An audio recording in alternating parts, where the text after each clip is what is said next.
Basically, we weathered this storm right here.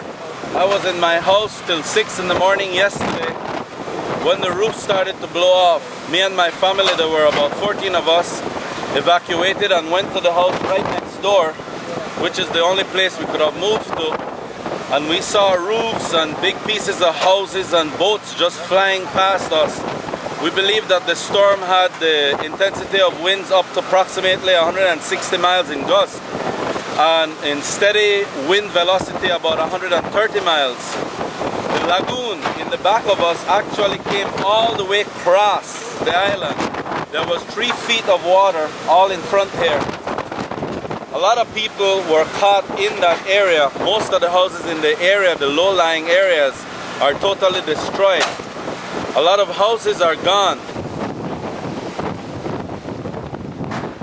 According to what we heard, they found in one house a lady and a baby dead, apparently drowned because the water came up so high.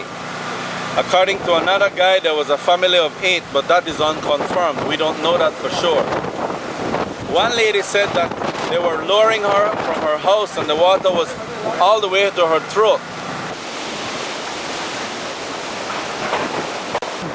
Fortunately, most of the structures around this area have stood the lashing of Hurricane Keith.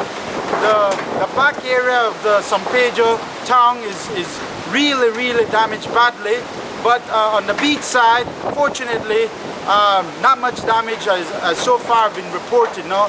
Especially around this side here.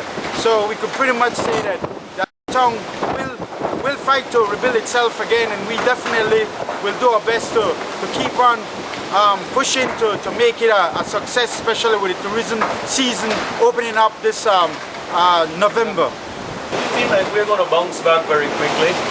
Judging from what happened with Hurricane Mitch, our government gave us a lot of support to build back our infrastructure, the piers, the dive shops, and it was a matter of about 2 months and we had everything bouncing right back on track.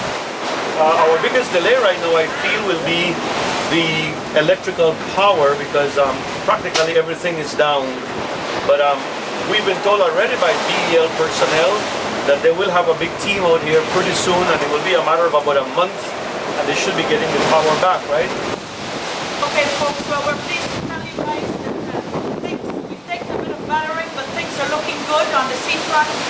Most of the wind has been coming from the back area and we're doing our best to hold tight.